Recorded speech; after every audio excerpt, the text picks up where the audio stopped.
I came here from the European Parliament yesterday, and as I was leaving the Parliament building, I was mugged. I was held up by somebody with a knife who said, "Give me your money." And I thought I'd try and bluff it out, so I drew myself up and I said, "You are making a terrible mistake. I am a member of the European Parliament." He said, "All right, then give me my money."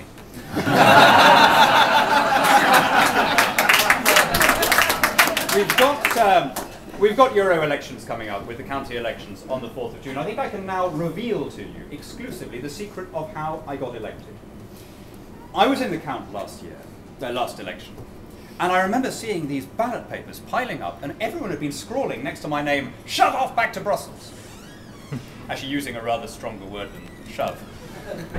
And I thought, that's it, you know, it's all over, I can't win from here. But I'd reckoned without the ingenuity of my agent, who went over to the returning officer with a great kind of armful of these ballot papers, and he said, "Look, it's plainly the intention of all these electors to return Daniel Hannan to Brussels. And therefore all of these should be counted as votes in the Conservative interest, and thus it is that I come to be standing before you here tonight up for re-election." It's really nice to see so many people from the Freedom Association, fellow members. Really nice as well to see so many CF people, because you, boys and girls, are going to be the people who are paying for what the government is doing now. For the whole, I don't want to depress you here, you know, but those of you who haven't got a drink, pour yourselves one now. You are going to be paying the whole of your working lives to undo what is going to happen in the next 2 years.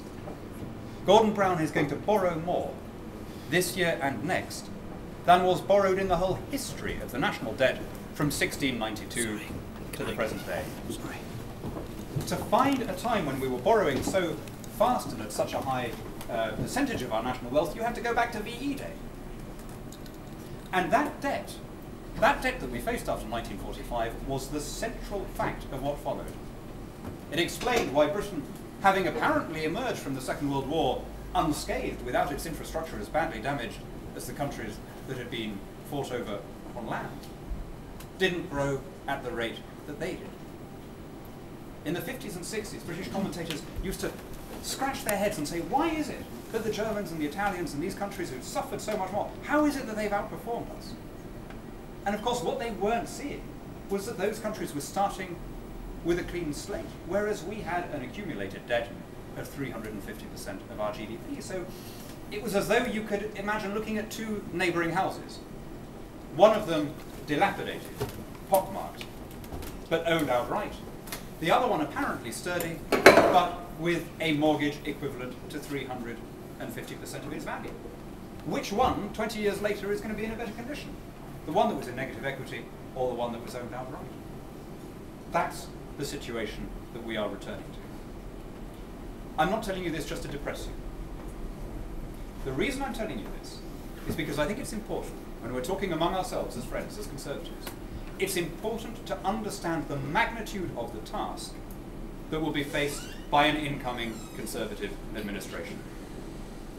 This level of debt, this level of public spending, this level of borrowing is not going to be something that we can address with a little bit of nip and tuck, with a pay restraint order here and a freeze there. We need to tackle the structural causes of high spending and high borrowing in this country. And those structural causes are very easily stated. The reason that budgets in Britain continue to grow so fast is because they are set by members of the executive, who are therefore beneficiaries of higher spending, rather than by members of the legislature, who are therefore champions of the taxpayer. Let me illustrate what I mean by that. Across most of Europe, and in the United States, there were bailout and stimulus packages, but they were agreed by the national parliaments. Barack Obama's growth package was haggled over to every last dollar and cent by the House and by the Congress. In other words, it was voted on by people who knew that a year or two later, they were going to have to go back to the people who were going to pay for the whole thing and explain why they voted as they did. Contrast that to what happened in our country, where Gordon Brown decreed a stimulus package much larger in per capita terms than that which Barack Obama did, without even summoning Parliament. Not only was there no vote, There wasn't even a debate. My friends, we came through a civil war in this country to establish the principle that only the House of Commons might raise revenue through legitimate taxation.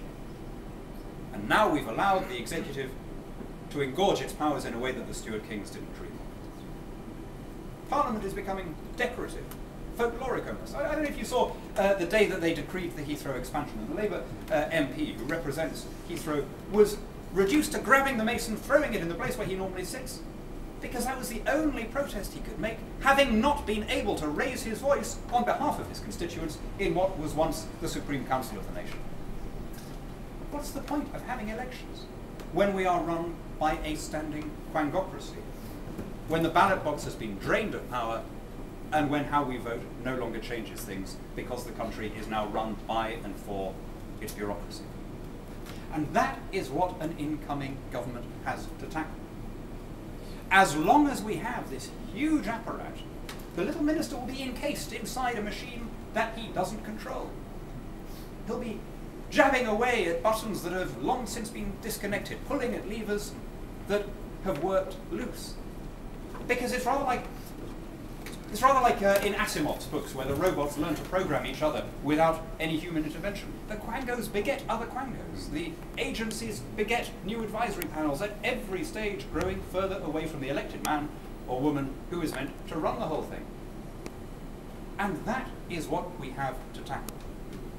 There are two ways of doing it. First of all, we have to put elected people back in charge.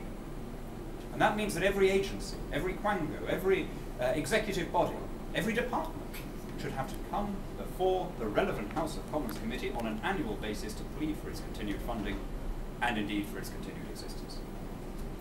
Secondly, we should push the money downwards and outwards to a more local level where it can be more accountably wielded.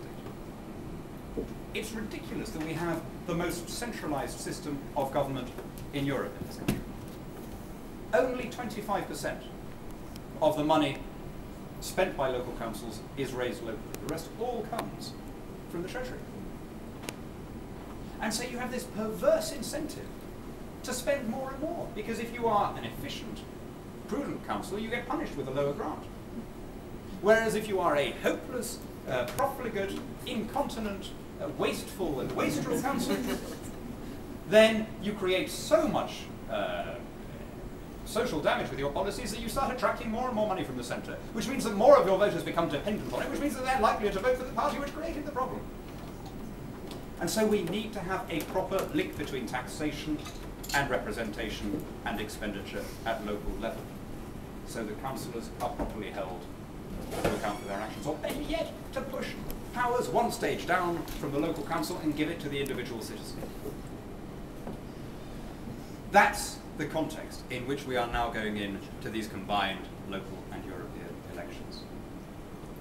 We are fighting against the Lisbon Treaty, against the centralization of power in Europe, not because we are atavistic or stubborn or jingoistic, not because we distrust foreigners, not because we're against the idea of a European Union that arbitrates disputes among its member states and encourages collaboration. You'd have to be insane to be against that.